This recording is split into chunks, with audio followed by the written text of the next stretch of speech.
दूसरा पतरस पहला अध्याय। अभिवादन।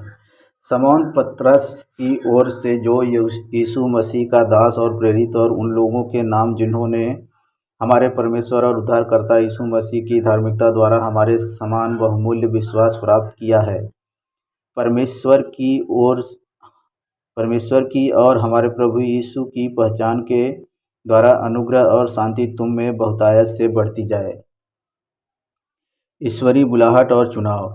क्योंकि उसकी ईश्वरीय सामर्थ्य ने सब कुछ जो जीवन और भक्ति से संबंध रखता है हमें उसी की पहचान के द्वारा दिया है, जिसने हमें अपनी ही महिमा और सद्गुण के अनुसार बुलाया है, जिनके द्वारा उसने हमें बहुमूल्य और बहुत ही बड़ी प्रतिज्ञाएं दी है, ताकि इनके द्वारा तुम उस सड़ाहट से छूटकर जो संसार में बुरी अभिलाषाओं से होती है, ईश्वरीय स्वभाव के सहभागी हो जाओ। इसी कारण तुम सब प्रकार का यत्न करके अपने विश्वास पर सद्गुण, और सद्गुण पर समझ, और समझ पर संयम, और संयम पर धीरज, और धीरज पर भक्ति, और भक्ति पर भाईचारे की प्रीति, और भाईचारे की प्रीति पर प्रेम बढ़ाते जाओ। क्योंकि यदि ये बातें तुम में वर्तमान रहे और बढ़ती जाएं, तो तुम्हें हमारे प्रभु यीशु मसीह की पहचान में निकम्मे और निष्फल न होने देंगी। क्योंकि जिसमें ये बातें नहीं, वह अंधा है और धुंधला देखता है, और अपने पिछले पापों से धुल कर शुद्ध होने को भूल बैठा है। इस कारण हे भाइयों, अपने बुलाए जाने और चुन लिए जाने को सिद्ध करने का भली भांति यत्न करते जाओ। क्योंकि यदि ऐसा करोगे तो कभी भी ठोकर न खाओगे, वरन इस रीति से तुम हमारे प्रभु और उद्धारकर्ता यीशु मसीह के अनंत राज्य में बड़े आदर के साथ प्रवेश करने पाओगे। पतरस का अंतिम समय। इसलिए यद्यपि तुम ये बातें जानते हो और जो सत्य वचन तुम्हें मिला है उसमें बने रहते हो, तो भी मैं तुम्हें इन बातों की सुधि दिलाने को सर्वदा तैयार रहूँगा। मैं यह अपने लिए उचित समझता हूँ कि जब तक मैं इस डेरे में हूँ तब तक तुम्हें सुधि दिला कर उभारता रहूँ, क्योंकि यह जानता हूँ कि मेरे डेरे के गिराए जाने का समय शीघ्र आने वाला है। और जैसा कि हमारे प्रभु यीशु मसीह ने मुझ पर प्रकट किया है, इसलिए मैं ऐसा यत्न करूँगा कि मेरे कुछ करने के बाद तुम इन सब बातों को सर्वदा स्मरण कर सको। मसीह की महिमा के आँखों देखे गवाह। क्योंकि जब हमने तुम्हें अपने प्रभु यीशु मसीह की सामर्थ का और आगमन का समाचार दिया था, तो वह चतुराई से गढ़ी हुई कहानियों का अनुकरण नहीं था, वरन हमने आप ही उसके प्रताप को देखा था। क्योंकि जब उसने परमेश्वर पिता से आदर और महिमा पाई, और उस प्रतापमय महिमा में से यह वाणी आई, यह मेरा प्रिय पुत्र है जिससे मैं प्रसन्न हूँ, तब हम उसके साथ पवित्र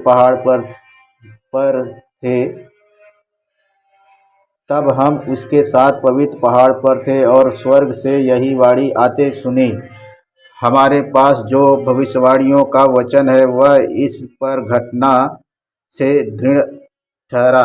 तुम यह अच्छा करते हो जो यह समझकर उस पर ध्यान करते हो कि वह एक दिया है जो अंधियारे स्थान में उस समय तक प्रकाश देता रहता है, जब तक कि पौ न फटे और भोर का तारा तुम्हारे हृदयों में न चमक उठे। पर पहले यह जान लो कि पवित्र शास्त्र की कोई भी भविष्यवाणी किसी के अपने विचारधारा के आधार पर पूर्ण नहीं होती, क्योंकि कोई भी भविष्यवाणी मनुष्य की इच्छा से कभी नहीं हुई, पर भक्त जन पवित्र आत्मा के द्वारा उभारे जाकर परमेश्वर की ओर से बोलते थे। दूसरा अध्याय। झूठे शिक्षक। जिस प्रकार उन लोगों में झूठे भविष्यवक्ता थे, उसी प्रकार तुम में भी झूठे उपदेशक होंगे, जो नाश करने वाले पाखंड का उद्घाटन छिप छिप कर करेंगे, और उस स्वामी का जिसने उन्हें मोल लिया है इनकार करेंगे, और अपने आप को शीघ्र विनाश में डाल देंगे। बहुत से उनके समान लुचपन करेंगे, जिनके कारण सत्य के मार्ग जिसने उन्हें मूल बहुत से उनके समान लुचपन करेंगे, जिनके कारण सत्य के मार्ग की निंदा की जाएगी। वे लोग वे लोभ के लिए बातें गढ़कर तुम्हें अपने लाभ का कारण बनाएंगे, और जो दंड की आज्ञा उन पर पहले से हो चुकी है उसके आने में कुछ भी देर नहीं और उनका विनाश ऊँघता नहीं।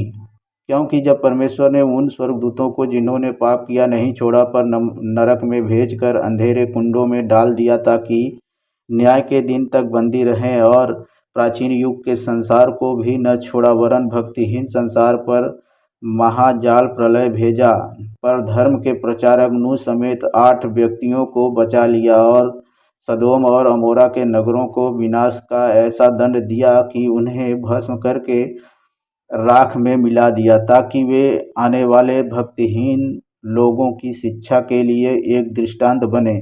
और धर्मी लूत को, जो अधर्मियों के अशुद्ध चाल चलन से बहुत दुखी था, छुटकारा दिया, क्योंकि वह धर्मी उनके बीच में रहते हुए और उनके अधर्म के कामों को देख देख कर और सुन सुन कर हर दिन अपने सच्चे मन को पीड़ित करता था।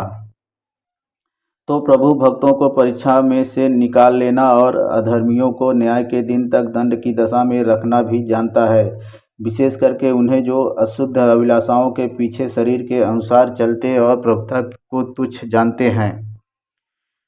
वे टेढ़ी और हठी और ऊंचे पद वालों को बुरा भला कहने से नहीं डरते, तो भी स्वर्गदूत जो शक्ति और सामर्थ्य में उनसे बड़े हैं प्रभु के सामने उन्हें बुरा भला कहकर दोष नहीं लगाते, पर ये लोग निर्बुद्धि पशुओं ही के तुल्य हैं, जो पकड़े जाने और नाश होने के लिए उत्पन्न हुए हैं, और जिन बातों को जानते ही नहीं उनके विषय में दूसरों को बुरा भला कहते हैं। वे अपनी सड़ाहट में आप ही सड़ जाएंगे।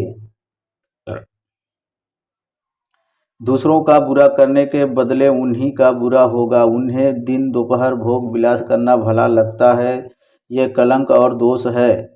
जब वे तुम्हारे साथ खाते पीते हैं तो अपने ओर से प्रेम भोज करके भोग विलास करते हैं। उनकी आँखों में व्यभिचार बसा हुआ है और वे पाप किए बिना रुक नहीं सकते। वे चंचल मन वालों को फुसला लेते हैं, उनके मन को लोभ करने का अभ्यास हो गया है। वे संताप ही के संतान हैं, वे सीधे मार्ग को छोड़कर भटक गए हैं और बओर के पुत्र बिलाम के मार्ग पर हो लिए हैं, जिसने अधर्म की मजदूरी को प्रिय जाना,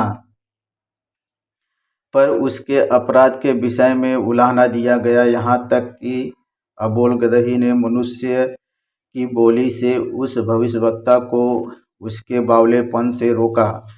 ये लोग सूखे कुएं और आंधी के उड़ाए हुए बादल हैं, उनके लिए अनंत अंधकार ठहराया गया है। वे व्यर्थ घमंड की बातें कर करके लुचपन के कामों के द्वारा उन लोगों को शारीरिक अभिलाषाओं में फंसा लेते हैं जो भटके हुओं में से अभी निकल ही रहे हैं।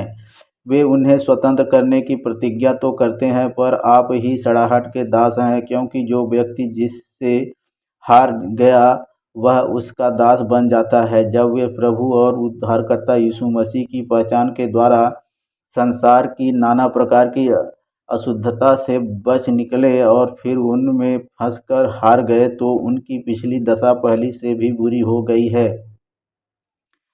क्योंकि धर्म के मार्ग का न जानना ही उनके लिए इससे भला होता कि उसे जानकर उस पवित्र आज्ञा से फिर जाते जो उन्हें सौंपी गई थी। उन पर यह कहावत ठीक बैठती है कि कुत्ता अपनी छांट की ओर और नहलाई हुई सुअरनी कीचड़ में लौटने के लिए फिर चली जाती है। दूसरा पत्रस 3 अध्याय। प्रभु के आगमन का दिन। हे प्रियो, अब मैं तुम्हें यह दूसरी पत्री लिखता हूँ और दोनों में शुद्धि दिलाकर तुम्हारे शुद्ध मन को उभारता हूँ कि तुम उन बातों को जो पवित्र भविष्यवक्ताओं ने पहले से कही है और प्रभु और उद्धारकर्ता की उस आज्ञा को स्मरण करो जो तुम्हारे प्रेरितों के द्वारा दी गई थी। पहले यह जान लो कि अंतिम दिनों में हंसी ठट्ठा करने वाले आएंगे और अपनी ही अभिलाषाओं के अनुसार चलेंगे और कहेंगे उसके आने की प्रतिज्ञा कहाँ गई, क्योंकि जब से बाप दादे सो गए हैं सब कुछ वैसा ही है जैसा सृष्टि के आरंभ से था। वे तो जानबूझकर यह भूल गए कि परमेश्वर के वचन के द्वारा आकाश प्राचीन काल से विद्यमान है और पृथ्वी भी जल में से बनी और जल में स्थिर है। इसी के कारण उस युग का जगत जल में डूबकर नष्ट हो गया, पर वर्तमान काल के आकाश और पृथ्वी उसी वचन के द्वारा इसलिए रखे गए हैं कि जलाए जाएं, और ये भक्तिहीन मनुष्यों के न्याय और नष्ट होने के दिन तक ऐसे ही रखे रहेंगे। हे प्रियो, यह बात तुम से छिपी न रहे कि प्रभु के यहाँ एक दिन 1000 वर्ष के बराबर है और 1000 वर्ष एक दिन के बराबर है। प्रभु अपनी प्रतिज्ञा के विषय में देर नहीं करता जैसी देर कुछ लोग समझते हैं, पर तुम्हारे विषय में धीरज धरता है और नहीं चाहता कि कोई नष्ट हो, वरन यह कि सबको मन फिराव का अवसर मिले। परंतु प्रभु का दिन चोर के समान आ जाएगा।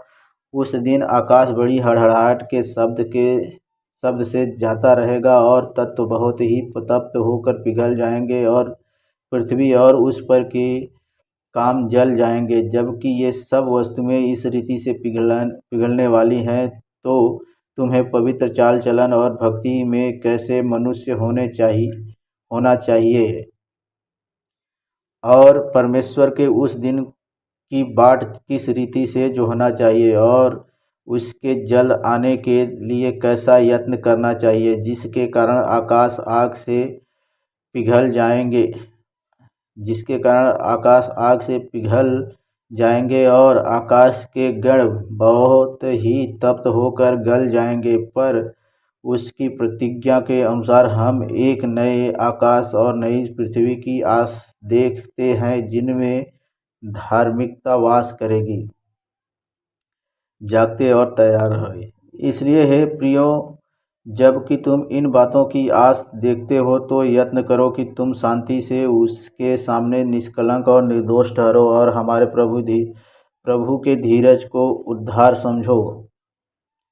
जैसा हमारे प्रिय भाई पौलुस ने भी उस ज्ञान के अनुसार जो उसे मिला तुम्हें लिखा है, वैसे ही उसने अपनी सब पत्रियों में भी इन बातों की चर्चा की है, जिनमें कुछ बातें ऐसी हैं जिनका समझना कठिन है और अनपढ़ और चंचल लोग उनके अर्थों को भी पवित्र शास्त्र की अन्य बातों की तरह खींच तान कर अपने ही नाश का कारण बनाते हैं। इसलिए हे प्रियो, तुम लोग अब पहले ही से इन बातों को जानकर चौकस रहो, ताकि अधर्मियों के भ्रम में फंसकर अपनी स्थिरता को कहीं हाथ से खो न दो, पर हमारे प्रभु और उद्धारकर्ता यीशु मसीह के अनुग्रह और पहचान में बढ़ते जाओ। उसी की महिमा अब भी हो और युगानुयुग होती रहे। आमीन।